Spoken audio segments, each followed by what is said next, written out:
Hello, everyone, and welcome to another episode of the Market Snapshot series. My name is Rufus Kamau, Market Analyst at FXPesa. So today, we'll be talking about the top events that are currently moving the markets. And once we cover that, then we'll do some technical analysis and try to understand where the markets might be headed next. So as you join, kindly say hi on the live comment section, and this will confirm that everything is working just fine. So if you have any questions or comments, use the comment section, and of course, we'll be trying to be as comprehensive as possible. So on top of that, I would like to begin with a disclaimer that this session is not investment advice. It's not a recommendation to trade, so you should always do your own due diligence and practice proper risk management. So today, I know you're wondering why. We are starting with a chart on your face. So the chart you're basically looking at is basically a chart of Nvidia earnings per share over the last couple of quarters. So I'll be showing you quite a number of details. So one, notice how Nvidia has been beating earnings quarter over quarter.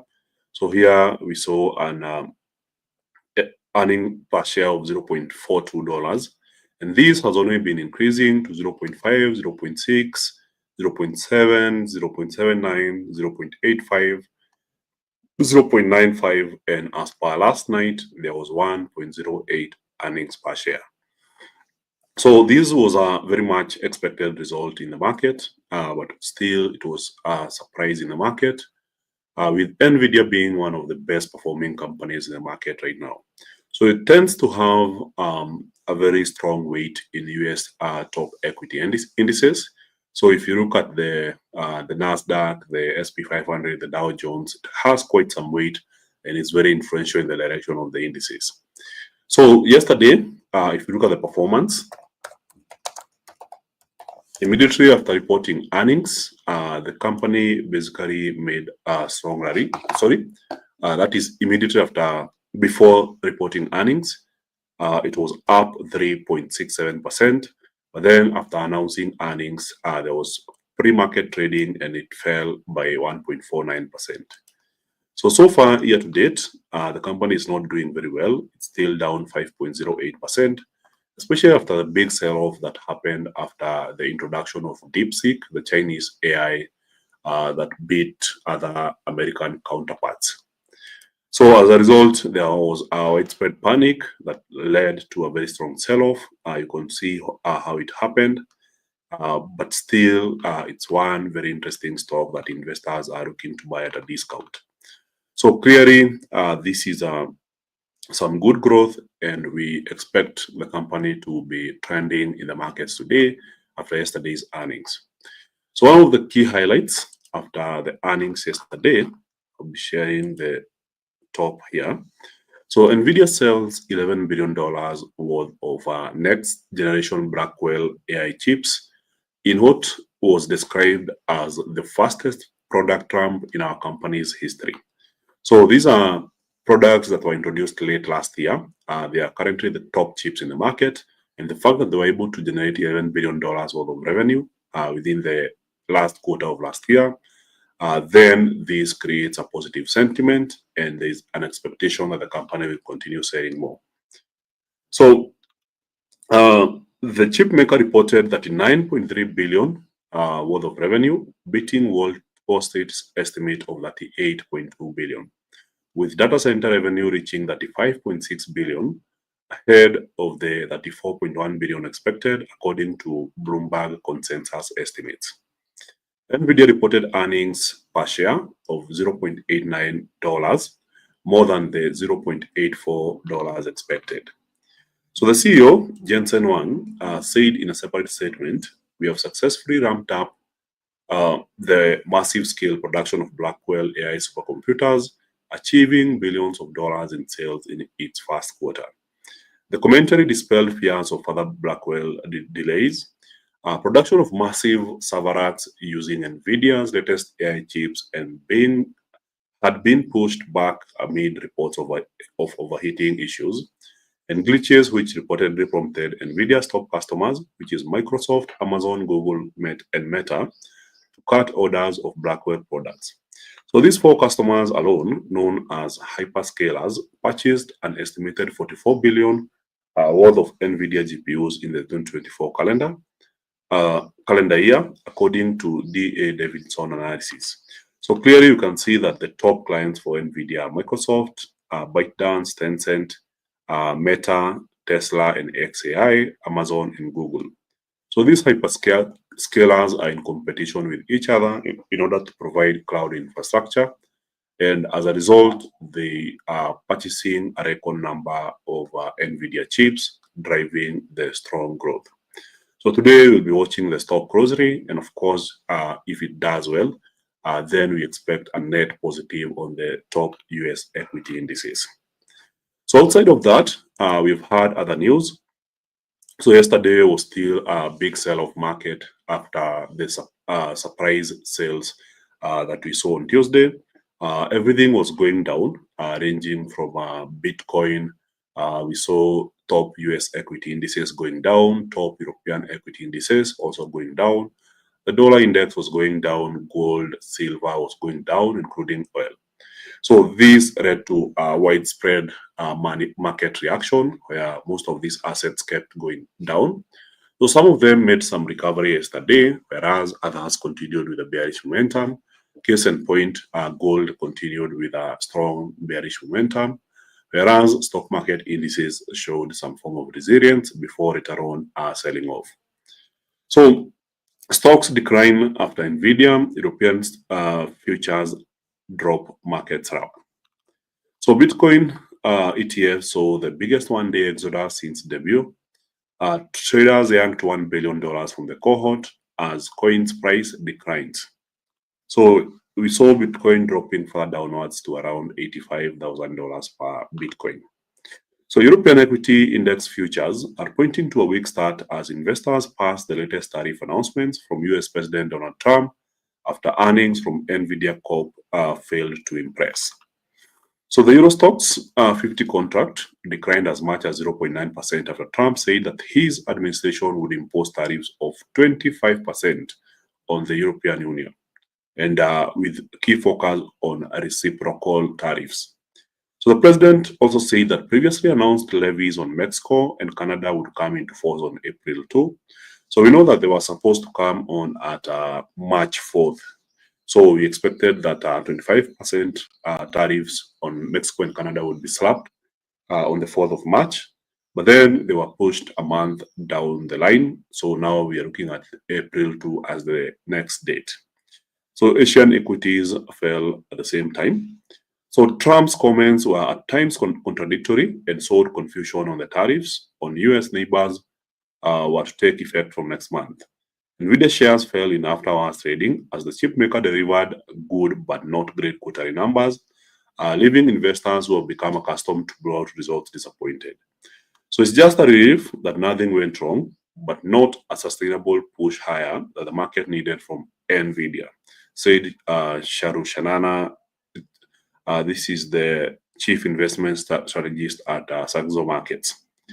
So with Nvidia lacking the spark that it actually brings, probably US stocks will continue to lack a near-term driver, and the rotation trade to China, Europe could find more runway. Nvidia's results are not enough to address and calm the concerns around geopolitics, tariffs, and the shifting landscape in AI trades, she said. So new research suggests Trump's latest tariffs on imports from China may hit the American economy more than official US trade data indicate. So the somewhat contradictory statements from the administration around the timing and extent of tariffs is keeping investors off sides, said Marvin Law at State Street. The debate continues as to whether the president will again delay and water down his plans, or if this is the start of the aggressive rhetoric. So clearly, that has been the main driver in the markets, the Trump's threat on tariffs. So yesterday, when he basically mentioned that he's implementing 25% tariffs on EU goods, It caused out of widespread panic, and as a result, we saw the dollar index strengthening, while the rest of the market kept going downwards. So clearly, this is still the biggest mover in the markets, and of course, we'll have the economic calendar and top events today. Will include the preliminary GDP data quarter over quarter from the US at 4:30 p.m. Where in the previous reading we saw a 2.3% increase, and now we are expecting the same. That is a 2.3% increase in the US economy. That is over the last 3 months. So in this case, you can see the steady growth of GDP in the US. So I'm trying to compress so we don't have the impact of the COVID era, that is 2022. So clearly, you can see we had 2 consecutive quarters where the US economy was contracting. So in the May 2022 quarter and August 2022 quarter, there was a contraction in the US economy, but then recently we have seen GDP being on the rise with the highest number seen on November 2023. So since then, in February and May 2024, there was a significant drop, then an increase in August, and then for November 2024, we had an increase, and the previous reading was around 2.8%. So in this case, according to estimates, which estimated 2.3%, we'll be expecting a slight drop from 2.8 to 2.3%, showing some form of slowing down US economy. So as per market reaction, if we see a stronger than expected GDP, let's say the preliminary GDP comes in hotter, higher than 2.3%, then that is expected to be a net positive for the US dollar. But then on the other hand, if we happen to see a much weaker GDP, let's say below 2.3%, then that should be negative for the US dollar pairs. So for tomorrow, which is Friday, the 28th of February, and the last day of the month, we will be looking at the German preliminary CPI somewhere in the morning hours around 11 a.m. And then the GDP of Canada at 4:30 p.m. with the main event being the core PCE price index month over month. So for Germany preliminary CPI, if we see a much bigger increase in inflation, it makes it harder for the European Central Bank to keep cutting rates. So an increase in German inflation is expected to be positive for the euro, whereas a drop is expected to be negative for the euro. So as for Canadian GDP, of course, we know the correlations are positive with the currency. So a strong GDP report should be positive for the Canadian dollar. A weak report should be negative for the Canadian dollar. So as for the main event, which is the top event for the week, outside the terms and directives from US President Trump, the core PCE price index, which is the Fed's favorite measure of inflation, is expected to have increased by 0.3% in the month of January. And if we happen to see a much higher core PCE index, it would mean that the Fed will have to hold rates higher for longer, and that would be positive for the dollar. So on the other hand, a much weaker core PCE price index would mean that inflation is not a huge problem, and as a result, the Fed could get more confidence to cut rates. And as a result, this would basically lead to a much weaker dollar. So outside of that, I'm trying to see what is the other key highlight that we may have missed as of this morning.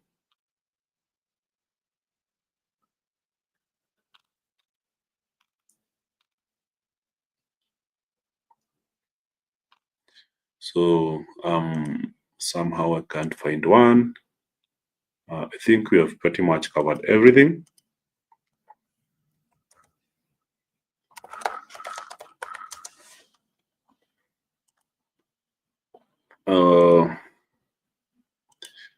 So from the trading economics site, some of the brief highlights this morning are one, European markets lower on Trump tariff threat. So that's the kind of the main topic or the key highlight for the day.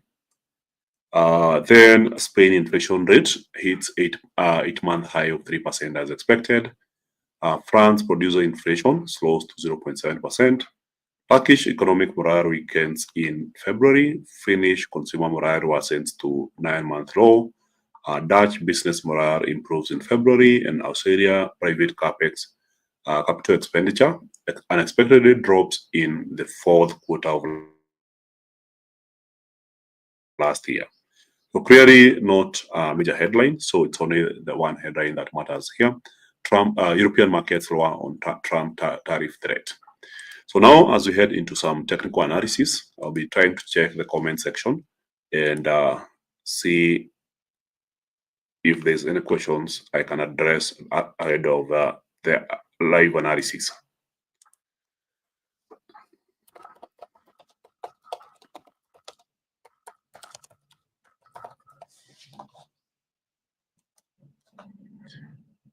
All right.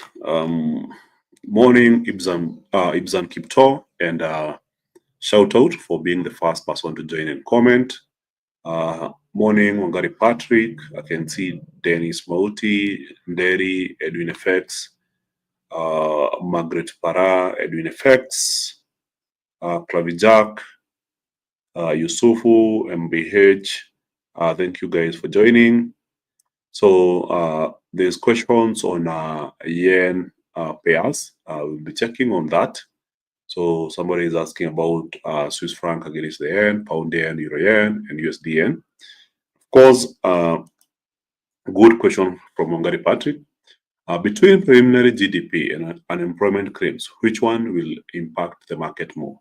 So the main focus will be on the GDP. Remember, the unemployment claims data comes weekly, and we normally have data that is very close to estimates. So we don't normally see a big shift. But then in this case, there's one thing you should be concerned about. So as Trump decided to fire a lot of USAID workers, he's also decided to fire some guys in the military who are involved with the DEI. So we could be seeing a spike in unemployment in the US economy, including the non-farm payrolls next week. We'll be seeing some big shifts in numbers. So also in unemployment claims, we could be seeing a much wider difference between the expectation and the real outcome. So this could have some impact. I'm not saying it will, but there's a likelihood of that. Of course, the market is pricing in that, but then for the GDP, I expect it to be a much bigger market mover. And of course, Trump is the biggest market mover in the market right now. So morning, George Minjire. Thank you for joining the session. So let's get to the technical analysis side, and then we try to understand what are the prevailing market structures.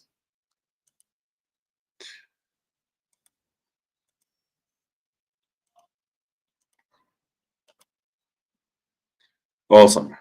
So one thing we are seeing here is the strong bearish momentum we have seen in gold since the market opened.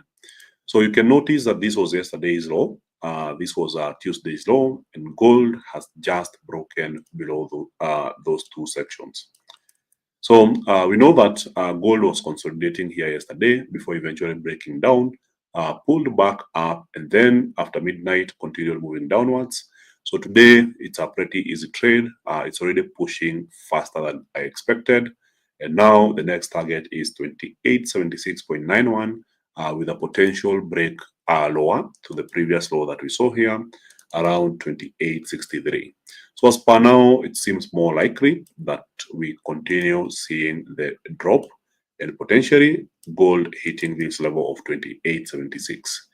So that could play out as soon as right now, and then a further extension to 2863 as gold continues with this bearish momentum after creating a new all-time high about a week ago.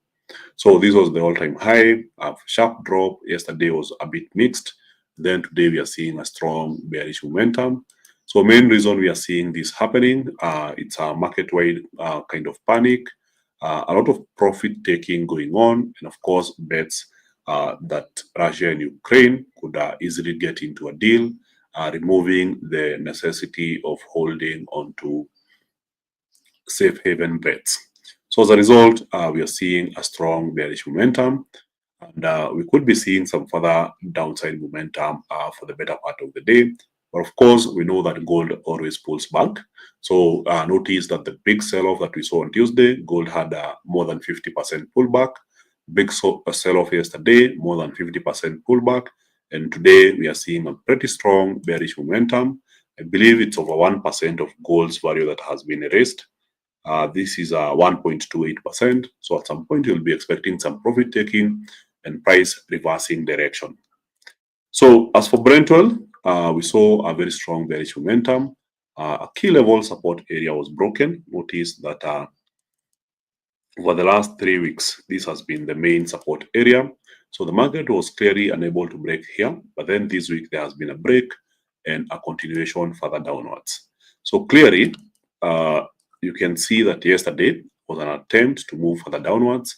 But then if you use a smaller time frame, you'll notice that this is now becoming more of a consolidation zone.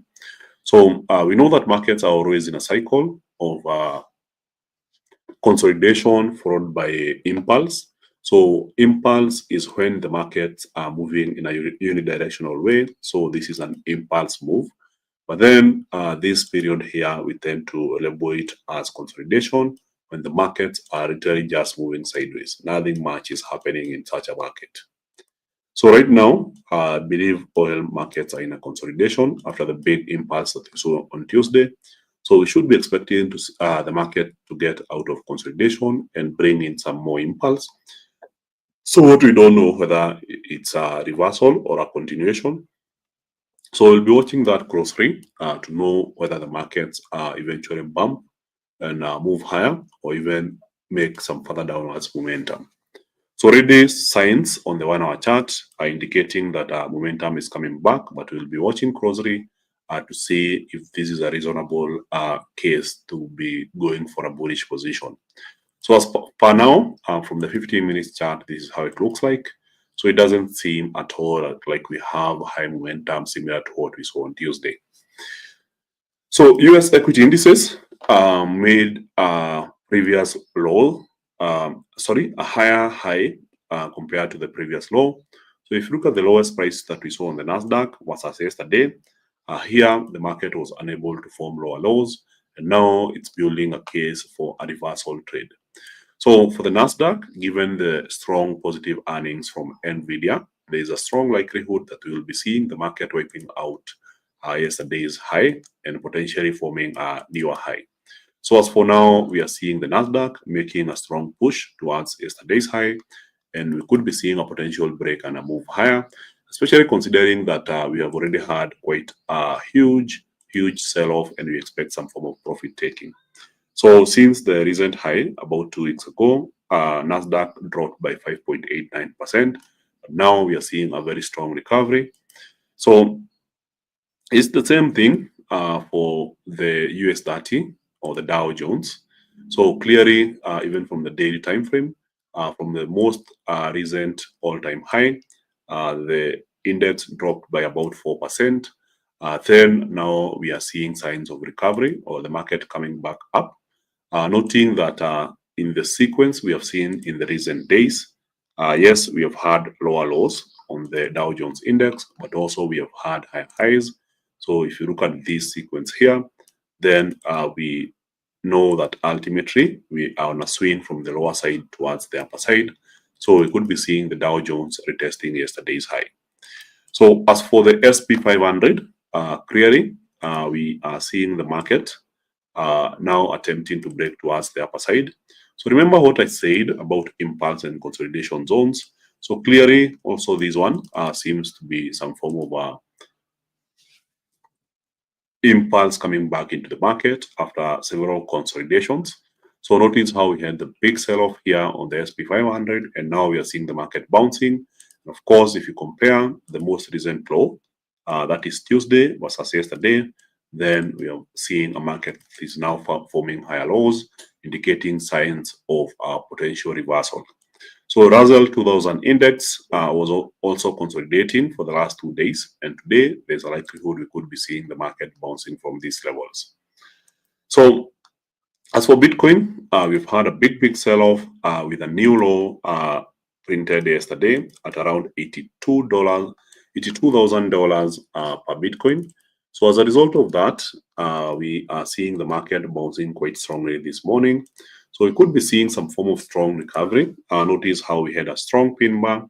And then from the 4-hour chart, also a very strong tail here indicating a rejection of lower prices. So we could be seeing a recovery shaping up from these price levels. So from here, we could start seeing Bitcoin making a recovery. So we don't have evidence on the day time frame, but on the 4-hour time frame, it's already becoming evident. And on the 1-hour time frame, today's price action is showing hopes of the market recovery. So I'm not saying that the bottom is in. So all I'm saying is from the 1-hour time frame, the progression of candlesticks since last night is indicating some positive hopes. From the 4-hour time frame, the last one candlestick is indicating some good hopes. But from the daily time frame, it's still strongly bearish, which means that we could be seeing some further downside momentum in Bitcoin. But for now, we sit on our hands, we wait and see what happens for the day. So remember, the game here is patience. So since Trump announced 25% tariffs yesterday in the evening, we have seen the dollar index being pretty strong and making an impressive recovery, which has had a huge impact on major pairs. So after the strong bounce here and rally on Euro USD and yesterday attempting to break this resistance, in the evening, we saw the Euro USD giving it all back, and as a result, we saw the market moving further back downwards. So this being our main resistance area, and notice how we had some level of support playing here over the last couple of days. What we saw was the market making a huge drop here from this price action area all the way down after wiping some liquidity here from the previous highs. And now we are seeing a strong bounce from this trend line, but not very convinced that the euro will continue trending higher. So the potential for a breakout below is still significant, given that tariffs would most likely harm the euro economy. So if there's a break from this area, we could be seeing a further move downwards to 1.04034. And here we are already seeing a strong bounce. But then if the market comes back and breaks this particular area, then our idea will be looking for a short selling trade towards these areas here. So as for pound USD, we are seeing a market that is really struggling. So the pound has been attempting to push even higher, with this being some form of channel. And now, if you look at the trend lines here, you'll notice that this has been the path. So after last night's events, we saw the dollar strengthening and really pushing the pound further back downwards. So the market has been forming higher lows, consistent with the channel and moving higher. But then this morning, we are seeing the pound being pretty strong. Of course, the overall expectation is that the pound now bounces and moves higher towards yesterday's high. However, for me, today, given the strength of these tariffs and the way the market is behaving today, there's a likelihood that the dollar strengthens and we see this as the move being played. So a retest of this zone would be really nice to see in the markets, but for now, it seems more likely that the market is moving higher. So we'll be watching, waiting patiently to see what happens, but I'm not very confident on these pairs gaining against the dollar. So AUD-USD broke a major trend line. The trend line was somewhere along this path here. So this was basically acting as support. Of course, the market broke below that. And since then, we have seen the Australian dollar being pretty weak against other currencies. So far, we are seeing gold being weak. Remember, the correlation between the Australian dollar and gold is quite positive. And now that gold is taking a hammering, also the Australian dollar is taking a hammering. And now the key focus here will be on the trend we are seeing over the last couple of days. Of course, if you use the 15 minutes chart and then you zoom it out, you'll notice that this has been the price action path since the last 5 days. And now we are basically looking at a market that is clearly on a very sharp decline. So in this case, if you look at it this way, then there is a reasonable expectation that we are on a bullish momentum, and at some point we should be expecting to see something similar to this. So markets are making some short-term gains and then getting to resistance and staying within this particular momentum. So as for USDN, it's also taking a hammering from the strong dollar. So as investors bet on a strong dollar, especially after the threat of tariffs on the Eurozone, what we are seeing here is basically a market that was literally pushing further back downwards, having seen some key level support around this area, and now we are on the verge of a potential break. So the break could play out here. Notice the resistance here. So we're talking about the last 4, today being the 5th day, and the market potentially breaking above this trend line. So as a book pattern, we know that if there's a break here, then the potential target remains the top of the pattern. So we could be seeing the dollar making a strong rally above this trend line and potentially getting to 150.746. So this hasn't played out yet. So the key idea is to observe what happens when the market gets to this trend line and if there's a potential break. So if it doesn't break and the market reverses, then we stay within pattern and we move towards the lower trend line. However, I'm more inclined to believe that the dollar will be strong for the day and might go for 150.746 on the yen.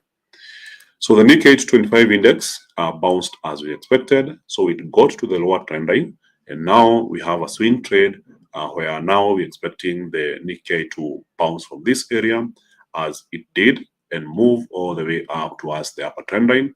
So from the 1 hour time frame, notice how it tested this area yesterday, bounced strongly. Even after some pullbacks, the market is really pushing to move higher. So this indicates that this particular structure stays intact. So remember, it's a structure that has maintained for over 20 weeks. And of course, whenever the market gets to the lower trend line, we look for bullish positions. And these started all the way back in September last year. So gold, we have already discussed. We're expecting further downside momentum. Brent oil, we are waiting to see if there's evidence of bullish momentum here. So give it a few until we see stronger evidence. On the 1 hour time frame, perhaps close that is much higher than this would be evidence, but so far it's still a small candlestick. So US equity indices making strong recovery. This is pretty easy to identify, and we could be seeing some further upside momentum. So I believe we have covered a majority of the stuff we were looking to cover, and now we look at European equity indices. So the German stock market index was recently at a new all-time high, and now it attempted to get to a new all-time high yesterday, failed, and is now crumbling back downwards. So given the current momentum and the market has just opened, it's more likely that we could be seeing the market extending the bearish momentum to yesterday's, not yesterday, but Tuesday's low around 22,285 for the DAX. So for the Spanish stock market index, it formed a new all-time high yesterday. And now we are seeing the market opening here. On the 4-hour chart, this is how it looks like. So potentially some, we expect the index to give back some of the gains and retest the previous high, which was here. So 13,155 could be a nice target. Then for the France 40 stock market index, started with a gap, closed the gap, and is now moving further downwards. So clearly on the 1 hour chart, this is how it looks like. So it's a market that is attempting to break towards the lower side. So given the impact of Trump's tariffs in the markets, of course, we expect higher volatility. And in this case, looking at the current price action, of course, the expectation is that the market goes for the lower trend line. So in this case, we continue with this cycle and the market gets to around these areas here. And this is for the France 40 or the CAC 40 stock market index. So a target price of around 8,029 euros per share. So for the Euro Stocks 50, clearly also a very strong selling activity can be identified here. So it's a market that has really remained strong, but then the failure to form a new all-time high yesterday was indicative of underlying weaknesses in the index. And in this case, there is an overall expectation that we see a sharp drop towards previous support around 5,413. So as for the questions on yen pairs, we are seeing the yen being particularly weak this morning. So notice how our yen is really pushing higher after the early morning weakness that we had seen. So clearly a very strong push higher, but then we have a prevailing trend line here. So of course you observe this area here to see if there's a clean break or a bounce from here. But then if we see a clean break, the market could push for the previous high. So we could be seeing a new trend emerging from this area pushing all the way up. So this hasn't played out yet. So we remain vigilant and we just watch the reaction of that price along that trend line to see if there's a potential of moving higher. So silver behaving similarly with gold. Clearly, it's in consolidation mode. So after the big momentum that we saw a couple of days ago, that was around Tuesday. Yesterday's price action and today's price action, they seem to be much more of a sideways momentum, some form of consolidation. So we'll be waiting to see impulse coming back into the markets. So still on yen pairs, even on the euro yen, it's a very strong bounce from the lower trend line from a support area. And of course, if you look at the price action over the last 3 days, this has been a range, more of a sideways momentum in the market. So here we are looking at the short term, the market retesting here. Of course, a potential break would be really interesting in the market. So we observe the price action if the market gets to 157.187. So that's it for the day. I'm checking to see if there's any questions I may have missed. So I talked about the yen. The yen pairs are particularly weak today. So we could be seeing the dollar and other pairs gaining some good ground against the yen. So a good question here from Jackie: do you use TradingView or use the MT5 in your analysis? So I don't know. Personally, I've been using the MT4 and MT5 for a long time. So for me, it's a little bit harder to transition to the TradingView platform. So I am very much comfortable using the MT5, but the charts are all the same. So it really depends on what works best for you. But personally, I use the MT5. So how do you think the SMC affect price movements? Would you consider them objective like trend lines and key zones? I'm assuming you are talking about smart money concepts. Yes, they play all the same. So it all boils down to price action. Whatever you decide to call it, whether it's SMC, whether it's FVG, or whatever you decide to call it, we always trade the same thing, price. So when we are doing technical analysis, we are studying the story of price, where it has been, where it has gone, where it has changed before, how fast it has been moving, and use that to our advantage. So for instance, I don't know if there is one thing we missed here. So I'm trying to see somewhere where there was that kind of activity in the markets this morning. I don't know. It's something we just covered today.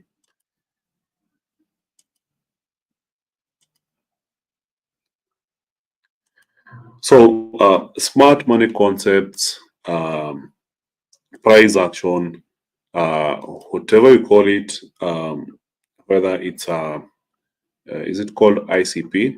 We are all looking at the same thing, price. Price is the unifying factor. So sometimes you'll see markets running for stop losses and then create opportunities for you. And it's all trying to understand the dynamics of price. So I will give you an example. Notice how if you went for a buy trade here on On gold, you made some good cash and the markets exited around this area here. If you bought here, you made some good cash. And then today, if you attempted to buy, you can see that the market heads straight down and grabs your stop loss. So in this case, now we are targeting a previous lower price, mainly because the momentum is indicating that there is more selling activity compared to buying activity. So it's all about telling the story of price and managing your risk to make sure that you don't lose cash. So let's go on. Nasdaq, its recovery. Bitcoin, we have said we don't have evidence yet. So suppose the data set to be released today comprises the strength of the dollar. Would you expect it to weaken as much, considering compromises the strength of the dollar? Would you expect it to weaken as much, considering the market sentiment is favoring a strong USD? Well, Trump is the bigger news in the market, and if he's implementing tariffs on the Eurozone, Canada, and Mexico, overall, the long-term expectation is that the dollar strengthens as a result of these actions. So what we should be expecting to see is a strong dollar, and of course, after the big sell-off in the dollar over the past couple of weeks, we expect the dollar to at least issue a breather. So at some point, even if it weakens the dollar on the short run, we expect the dollar to recover either way. So these fundamentals tend to define the longer term trends that we see in these assets.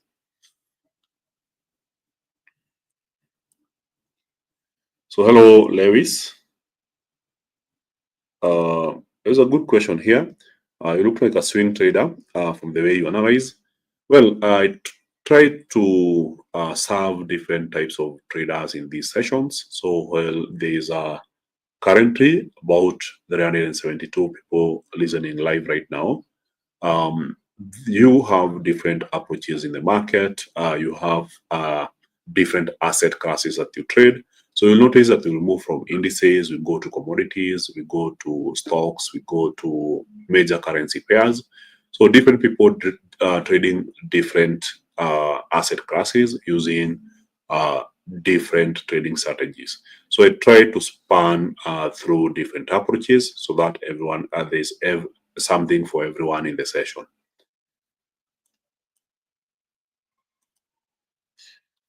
What is the cause of the weakness in the yen? Weakness in the yen, it's just cyclical, normal market activity. So I don't see like there's any major news on the yen side. So the yen is still expected to be a strong currency overall. It's only that today, and particularly today, we are seeing the yen taking some weakness. But of course, over the rest of the week, we could be seeing something changing. So we haven't had any major economic announcement. So it's normal market activity where we, as I mentioned, markets are always in I'll call it impulse consolidation cycle. So there are periods when the yen will be really strong and then it will give back some of the gains. Which market is affected by Rolls-Royce as it's up? I don't know, we'll have to check it out. So you just have to search, you can even use ChatGPT and look at what indices include the Rolls-Royce and how much weight does Rolls-Royce have on those indices.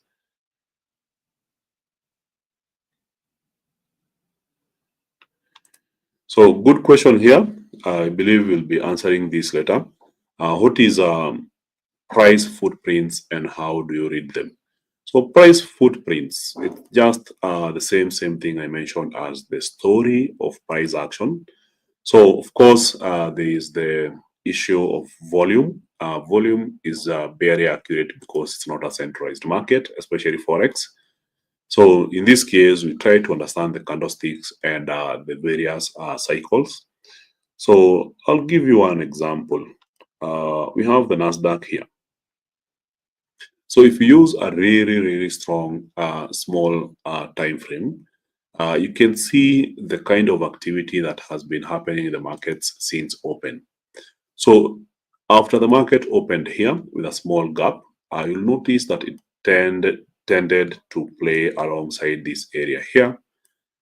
meaning that it was neither going up or down. There was some form of consolidation as the market tried to identify some form of direction.